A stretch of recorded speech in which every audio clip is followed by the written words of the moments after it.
Hello friends, welcome back to my YouTube channel. അപ്പോൾ നമുക്കിന്ന് cheese bun ഉണ്ടാക്കാൻ എങ്ങനെയാണെന്ന് നോക്കാം. അതിൽ കുറച്ച് ബോൺലെസ് ചിക്കൻ എടുക്കുക. ഇതേപോലെ കട്ട് ചെയ്തെടുത്തതിന് ശേഷം അതിലേക്ക് സോയാ സോസും കുരുമുളകും ഉപ്പും ചില്ലി ഫ്ലെക്സ് ഇട്ട് മിക്സ് ആക്കിയതിന് ശേഷം അതൊന്ന് ജസ്റ്റ് ഷാലോ ഫ്രൈ ആക്കി എടുക്കുക.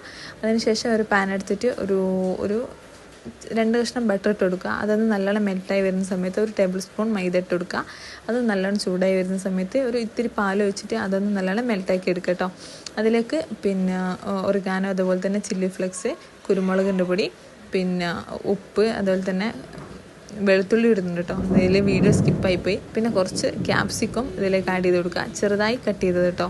അത് നല്ലോണം റെഡിയായി വരുന്ന സമയത്ത്, അതിൻ്റെ പച്ചമണക്കം മാറി വരുന്ന സമയത്ത് നമ്മൾ നേരത്തെ തയ്യാറാക്കി വെച്ച ചിക്കൻ്റെ ഷാലോ ഫ്രൈ ചെയ്തിട്ട് ചിക്കൻ ഇട്ട് മിക്സാക്കി നല്ലോണം ഇളക്കിയെടുക്കുക കേട്ടോ. അപ്പോൾ ഇതിൻ്റെ ഫില്ലിങ് ഇവിടെ റെഡി ആയിട്ടുണ്ട്. അപ്പോൾ അത് നിറക്കാൻ വേണ്ടിയിട്ട് ബന്നെടുക്കുക. ബന്ന് 4 കട്ട് ചെയ്തതിന് ശേഷം അതിൻ്റെ വിടവിലൂടെ നമ്മൾ ഫില്ലിങ്സ് എല്ലാ രൂപത്തിലും നല്ല രൂപത്തിൽ തന്നെ നിറച്ച് കൊടുക്കുക കേട്ടോ. അതിനുശേഷം അതിൻ്റെ മേലെ കൂടെ നമ്മൾ സ്ലൈസ് ചെയ്ത ചീസും കൂടെ ഇട്ട് കൊടുക്കുക.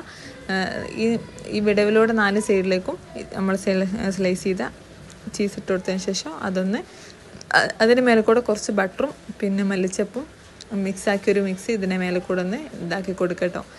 അതായത് ഒരു ഗ്ലൈസിങ് ഒക്കെ കിട്ടും. അപ്പോൾ പിന്നെ ഒരു പാൻ എടുത്തിട്ട് ബട്ടർ ചൂടാക്കിയിട്ട് ഇതേപോലെ നമ്മൾ ഫില്ലിങ് ചെയ്ത് വെച്ച് ബണ്ണ് ഇതേപോലെ പിന്നെ ഒന്ന് ചൂടാക്കി എടുക്കുക. അപ്പോൾ നമ്മൾ ഈ മേലെ ചീസൊക്കെ ഇതേപോലെ മെൽറ്റായി വരും. അപ്പോൾ വീഡിയോ ഇഷ്ടപ്പെട്ടാൽ ലൈക്ക് ചെയ്യുക, ഷെയർ ചെയ്യുക, സബ്സ്ക്രൈബ് ചെയ്യുക. അപ്പോൾ താങ്ക്സ് ഫോർ വാച്ചിങ്.